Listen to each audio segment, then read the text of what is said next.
Begin though in Western Sydney, where a man has now been charged with murder, accused of stabbing 3 people at random.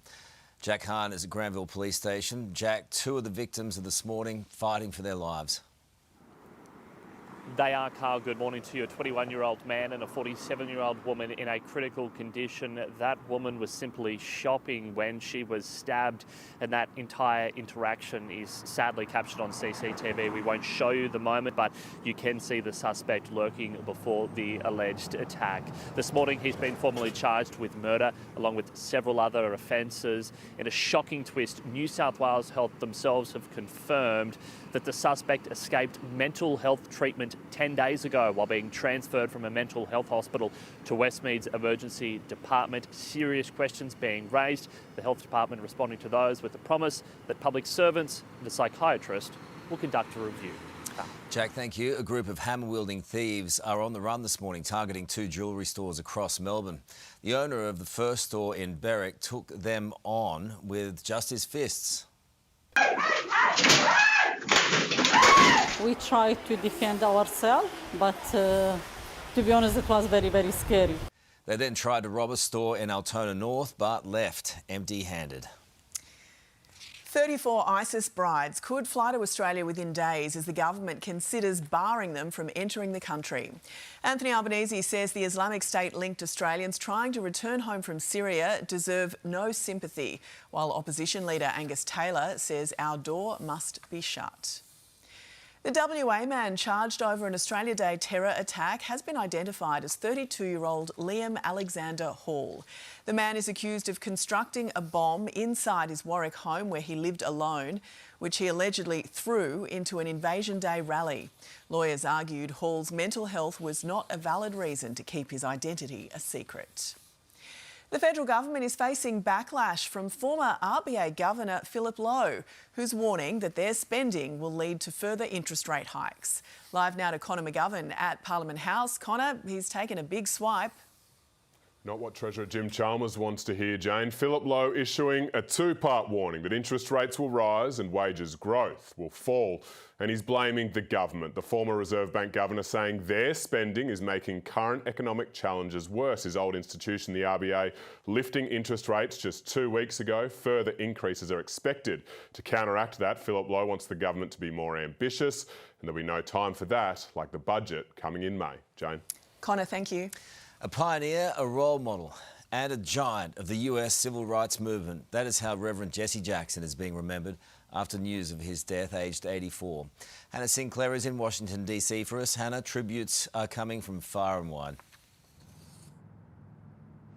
Yeah, they certainly are, Carl. Good morning. Reverend Jesse Jackson was a towering civil rights leader who stood alongside Martin Luther King Jr., fighting for racial equality and carrying on the movement after King was assassinated. Jackson's activism spanned decades. He was also a 2-time presidential candidate and became an international hostage negotiator. His family says he died peacefully this morning, surrounded by loved ones, saying in a statement, "Our father was a servant leader, and not only to our family, but to the oppressed, the voiceless and the overlooked around the world." The Reverend is survived by his wife, 6 children and grandchildren. He was 84 years old. Carl.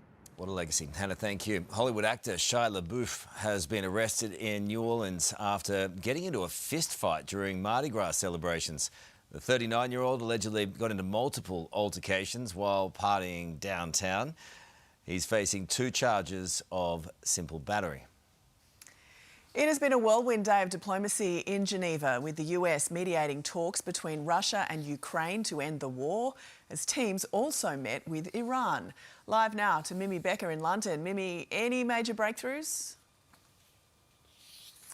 Jane, hopes for a breakthrough were low, with both Ukraine and Russia standing firm on their demands. Ukraine negotiators said that they were going to bring the issues of humanitarian and security issues on the agenda. They said that their expectations were low as well, but those talks are expected to continue tomorrow. Now, separate discussions were also being held in Switzerland at the same time between the US and Iran, and Iran's foreign minister has said that both both countries have agreed to the guiding principles to end its long-running dispute over Tehran's nuclear program, but Iran has clarified that that does not mean a deal is imminent. Jane? Mimi, thank you. Hillary Clinton has put US President Donald Trump on blast for his handling of the Epstein files in an exclusive interview with the BBC. The comments come ahead of former President Bill Clinton testifying before a congressional committee on the issue. Other witnesses were asked to testify. They gave written statements under oath. We offered that. They want to pull us. Why do they want to pull us into this? To divert attention from President Trump. This is not complicated. Although Bill Clinton does feature in the cash released by the Department of Justice, there is no evidence implicating either Clinton in criminal activity. Lunar New Year celebrations have kicked off across the world, with Beijing putting on a show-stopping parade to usher in the Year of the Horse. Thousands jammed into China's capital for the celebration marked with tradition, fireworks and fairs. Festivities will last for 15 days. 5 Aussie athletes have been put on ice for the day after heavy snow delayed both the qualifying and final events for skiing aerials and the snowboard slopestyle. With low visibility, it meant no rescue helicopter could fly in on site, ruling out competition for the day. We are used to this sort of stuff happening to us in winter sport. The one thing we can kind of guarantee is that uncertainty is going to arise. So our athletes, they're flexible and they're resilient, and we train for this sort of stuff quite often. Teenage snowboarder Ali Hickman will hit the slopes at 8 p.m. tonight, with the final for the women's skiing aerials rescheduled for 11 p.m. And a Queensland schoolboy is making waves for following through on a very bold school captain campaign promise, delivering free chocolate milk to all his classmates. 10-year-old Brisbane student Mitchell Gray won in a landslide after pitching the sweet idea, then set about on making it happen, firing off an email to Norco Milk, who happily obliged. I made it when I was going for school captain. I thought it'd be a funny little joke to put in there. Yeah? Did you ever think that this would actually happen? No, but we came up with it eventually. Little Mitchell says politics isn't in his future, but he's already shown a few grown-ups how to keep their word. Absolutely he has. Never too early for a sponsorship either. Look, we have some breaking news, entertainment news, and this is fantastic. Yes. OK, that's a little indication. Do you hear it? Can you identify it? It's the Foo Fighters, and they have just announced they'll be heading back to Aussie shores. The Rock and Roll Hall of Fame inductees will bring their highly anticipated Take Cover tour to Australia and New Zealand. Stadiums expected to fill across Brisbane, Townsville, Sydney, Newcastle, Melbourne and Adelaide, with the shows starting this November. Then topped off with performances in Christchurch, Auckland and Perth in January next year.